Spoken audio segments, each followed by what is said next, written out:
படிக்கிறேன். இன்று பேசப்போகும் தலைப்பு சிலப்பதிகாரம்.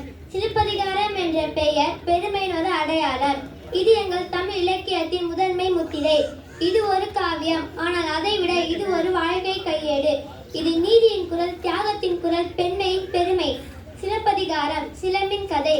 ஆசிரியர் இளங்கோ அடிகள் சேர அரசகுமாரர். அவர் துறவரம் மேற்று எழுதிய இந்த காவியம் உலகம் முழுவதும் தமிழ் பெருமையை உயர்த்தியது. இது 3 கண்டங்களாக பிரிக்கப்பட்டுள்ளது. புகார் காண்டம், மதுரை காண்டம், வஞ்சி காண்டம். 3 நகரங்கள் 3 உலகமாக மாறுகின்றன. புகார் வணிகமும் செழிப்பும், மதுரை அரசும் சட்டமும், வஞ்சி சமாதானமும் ஆன்மீகமும். முக்கிய கதாபாத்திரங்கள் கோவலன், கண்ணகி, மாதவி. அவர்கள் ஒவ்வொருவரும் மனித வாழ்க்கையின் ஒரு பரிமாணம். கோவலன் தவறு செய்தாலும் உண்மையை உணர்ந்த மனிதன். கண்ணகி தியாகத்தின் உருவம், பெண்மை நித்திய சின்னம். மாதவி கலைக்கும் கருணைக்கும் எடுத்துக்காட்டு. புகார் காண்டத்தில் கோவலன் தனது மனைவி கண்ணகியை விட்டு நடன கலைஞன் மாதவியுடன் செய்கிறார். அது மனித ஆசையின் குறியீடு. ஆனால் பின்னர் அவர் உண்மையை உணர்ந்து கண்ணகியிடம் திரும்புகிறார். அவர்கள் தங்கள் இழந்த செல்வத்தை காண மதுரைக்கு செல்கிறார்கள். அங்கே நிகழ்வது கொடூரம். ஒரு பொய்யான குற்றச்சாட்டால் கோவலன் தூக்கிலிடப்படுகிறார். அது ஒரு நீதியின் துரோகம். அப்போது எழுகிறது கண்ணியின் நெருப்பு. அவள் தன் சிலம்பை எடுத்துக்கொண்டு கேள்வியை கேட்கிறார். அவள் சொல்கிறாள், என் சிலம்பின் கண்ணை பார்த்து சொல்லும், பொய் நடந்தது.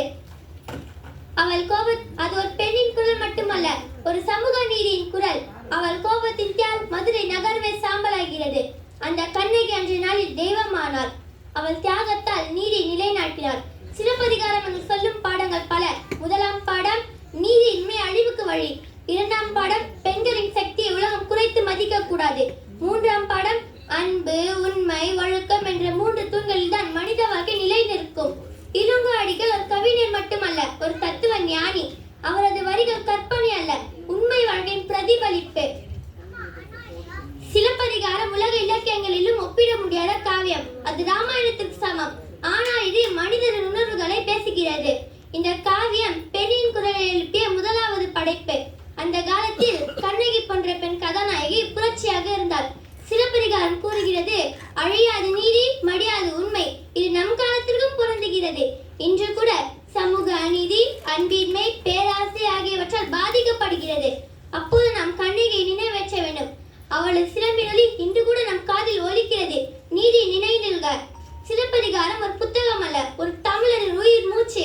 நம் நெஞ்சில் நின்று நம் மனதை விழித்திட செய்கிறது. அன்புள்ள நண்பர்களே, சிலப்பதிகாரத்தை நாம் படிக்க வேண்டும் என்றால் அதன் கதைக்காக அல்ல, அது சொல்லும் உண்மைக்காக. அது ஒரு கதையை பேசவில்லை, ஒரு சமுதாயத்தை விழித்திட செய்கிறது. அதனால் தான் சிலப்பதிகாரம் என்று சொல்லும் போதே நம் நெஞ்சில் பெருமை மலர்கிறது. தமிழின் தாயாக, நீதியின் ஜொலிப்பாக, பெண்மையின் பெருமையாக சிலப்பதிகாரம் என்றும் வாழும். நன்றி, வணக்கம்.